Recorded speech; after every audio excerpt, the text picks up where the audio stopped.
ఉన్న అంటే checking point దగ్గర మల్టీ లేయర్ చెకింగ్ సిస్టమ్ ఉంటుంది.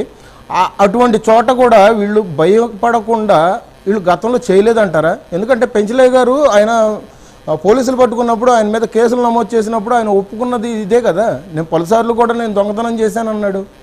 ఆయన ఇంటి దగ్గర కూడా బిస్కెట్లు దొరికిన పరిస్థితి మనం చూసాము. అటువంటిది వీళ్ళు చూస్తూ ఊరుకున్నారని చెప్పేసి మేము ఏ విధంగా అంటాము? భూమన కరుణాకర్ రెడ్డి గారు ఆయన్ని ఒక 3 లక్షల రూపాయలు తీసుకొని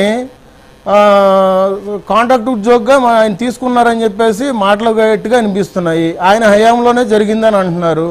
మరి దానికి తగ్గట్టుగా వీళ్ళు ఒక ప్రెస్ మీట్ ద్వారా చెప్పడం కదా, మా దగ్గర ఆ హయాంలో మా దగ్గర ఇటువంటి చర్యలు జరగలేదు, మేము భువన కరుణాకర్ రెడ్డి గారు ఇట్లా చేయలేదని విత్ ప్రూఫ్తో పాటు ప్రెస్ మీట్లో మాట్లాడడం కరెక్ట్ కదా.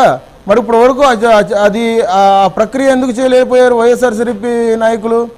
సో ఇక్కడ ఏంటంటే జగన్మోహన్ రెడ్డి గారు కూడా గతంలో సిట్ లేదు బిట్ లేదు అని చెప్పేసి వ్యంగ్యంగా మాట్లాడడం, రవికుమార్ లాంటి వ్యక్తి పరకామణిలో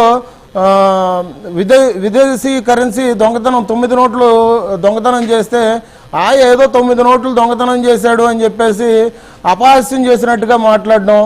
అందుకనే ఇవాళ రోజున కూడా మళ్ళీ ఇప్పుడు 11 గంటలకు మళ్ళీ జగన్మోహన్ రెడ్డి గారు ప్రెస్ మీట్ పెడుతున్నారు.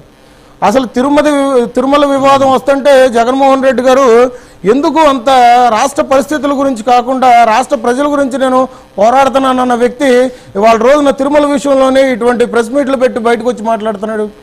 అంటే వీళ్ళు ప్రతిసారి కూడా వీళ్ళు చేసిన దొంగతనాలను కానీ వీళ్ళు చేసిన దోపిడీలు కానీ వీళ్ళు చేస్తున్న దారుణాలు కానీ ఒక్కొక్కటిగా బయటపడతా ఉండంటే ఈ చర్యల్ని వీళ్ళు కప్పిపుచ్చుకోవడానికి సమర్థించుకోవడానికి వైఎస్ఆర్సీపీ పార్టీలో ఉన్నటువంటి నాయకులంతా కలిపి లేదంటే ఇటువంటి డిబేట్లో మాట్లాడే ప్యానలిస్టులు అధికార ప్రతినిధులు కానీ వీళ్ళంతా ఒక ఏకతాటి మీదకి వచ్చి వీళ్ళు చేసిన దొంగతనాలని వీళ్ళు చేసిన దోపిడీల్ని సమర్థించుకుంటున్నారని చెప్పేసి తేటతెల్లం అయిపోతుంది. ఇది ఒక మహా అపరాధం. ఎందుకంటే సార్ భారతదేశంలోనే అత్యధికంగా ఆదాయం వచ్చే గుడిగా మనం టీటీడీని చూస్తాం సార్.